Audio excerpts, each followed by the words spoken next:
یہ مسئلہ بھی یاد رکھنا چاہیے کہ طائف جاتے ہیں زیارت کے لیے، تو طائف کے بعد جب آپ واپسی آئیں گے تو اب آپ بغیر احرام کے نہیں آ سکتے.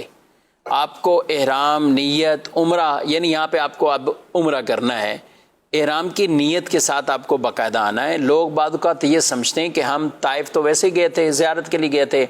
یا دیکھنے کے لیے گئے تھے، اب واپسی پہ ہمیں کیوں احرام؟ تو وہ میقات ہے وہاں پہ. تو جب بھی آپ مکہ مکرمہ میں ہیں، یعنی حج کر کے فارغ ہو چکے ہیں یا عمرہ کر کے فارغ ہو چکے ہیں، اب آپ نے کچھ دن مکہ مکرمہ میں رہنا ہے، تو آپ جب طائف کی طرف جائیں گے تو پھر آپ نے میقات کراس کر لی، اور پھر میقات کو بغیر آپ اب احرام کی نیت کے بغیر نہیں آ سکتے. ہاں، آپ مکہ مکرمہ میں ہیں، اگر کوئی بالفعل یہاں سے جارانہ جاتا ہے یا مسجد عائشہ جاتا ہے یا عرفات کے میدان میں جاتا ہے، مینا میں جاتا ہے، لوگ دیکھنے کے لیے بھی جاتے ہیں، زیارت کے لیے بھی جاتے ہیں، عام عمرہ کرنے والے بھی جاتے ہیں، تو ان پہ ضروری نہیں ہے کہ یہ یہاں سے واپسی احرام پہن کر آنا ان کو ضروری، یہ ضروری نہیں ہے. ہاں، اگر عمرہ ان کو کرنا ہے تو ظاہر حرم کی حدود سے باہر سے ہی نیت کر کے آنی ہے، چاہے مسجد عائشہ سے کریں یا جارانہ سے کریں، کسی مقام سے بھی کریں. لیکن اگر آپ طائف جاتے ہیں تو پھر آپ نے گویا کہ میقات کو کراس کر لیا ہے، تو اب آپ واپسی اس طرح نہیں آ سکتے کہ آپ بغیر احرام کے ہی آپ مکہ مکرمہ میں آ جائیں، اگرچہ آپ کا عمرے کی نیت ہو یا نہ ہو، باہر صورت آپ کو احرام سے ہی آپ کو آنا ہے، کیونکہ میقات گزر کر جو بھی حرم یا مکہ مکرمہ میں آ رہا ہے تو اسے عمرہ یا حج کی عبادت ادا کرنی ہے. اب حج کے خاص ایام ہوتے ہیں، اس کے علاوہ ابھی جب آپ کریں گے تو آپ کو عمرے کا احرام باندھنا ہوگا اور وہ نیت کرنی ہوگی. تو لہذا جو بھی افراد آپ چاہتے ہیں تو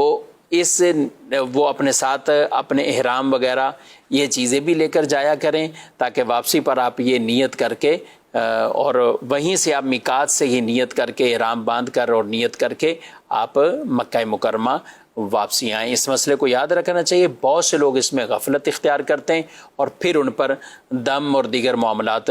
لازم آتے ہیں. اگر کوئی طائف سے آ جائے، ایسے واپسی آ جائے، طائف گیا تھا اور وہاں سے سیدھا بغیر احرام کے مکہ مکرمہ آ گیا، تو اب اس پر لازم ہے کہ واپس طائف والے میقات پر جائے اور وہاں سے جا کر احرام باندھ کر دوبارہ آئے.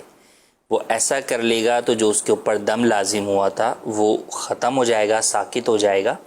اور وہ اب آ کر پھر احرام باندھ کر جب آئے گا تو عمرہ کرے گا اور عمرہ کر کے پھر وہ حلال ہوگا. اگر کسی نے ایسا نہیں کیا، مسجد عائشہ سے ہی جو ہے وہ عمرے کا احرام باندھ کر اس نے عمرہ کر لیا، تو ایسی صورت کے اندر اس کے اوپر دم لازم ہوگا. بسا اوقات لوگ یہاں پر یہ سوچتے ہیں کہ بھئی طائف جانے کے اندر اتنا ٹائم لگے گا، اتنے پیسے جو ہے وہ لگیں گے، چلیں دم دے دیتے ہیں. تو دیکھیں، دم تو ایک مالی کفارہ ہے جو کہ خلاف ورزی کی صورت میں لازم آ رہا ہے، لیکن ساتھ میں گناہ بھی ہے، اور وہاں کا ایک گناہ حرم پاک کا 1,00,000 گناہ کے برابر ہے. اور پھر وہ بھی جرت و بے باکی کا مظاہرہ کرتے ہوئے آدمی کا گناہ کرنا اور بڑا گناہ ہو جاتا ہے کہ بھئی کوئی مسئلہ نہیں، میں دم دے دوں گا. تو ایسا ہرگز نہیں کرنا چاہیے. ہاں کوئی عذر ہو گیا، کسی کا کوئی معذور ہو گیا کہ وہ بیچارہ جا نہیں سکتا، بیمار ہو گیا، تو وہ ایک الگ کیفیت ہے کہ اس صورت کے اندر جو ہے وہ اس چیز کی طرف جاتا ہے. لیکن جو جا سکتا ہے اس کے لیے حکم یہی ہے کہ وہ جائے طائف، کیونکہ قریب ترین جو ہے وہ آفاقی میقات طائف ہے. صرف طائف جانا ہی ضروری نہیں. اگر کوئی مدینے چلے جاتا ہے اور مدینے سے جو ہے وہ احرام باندھ کے آ جاتا ہے تو بھی جو ہے وہ یوں کر سکتا ہے.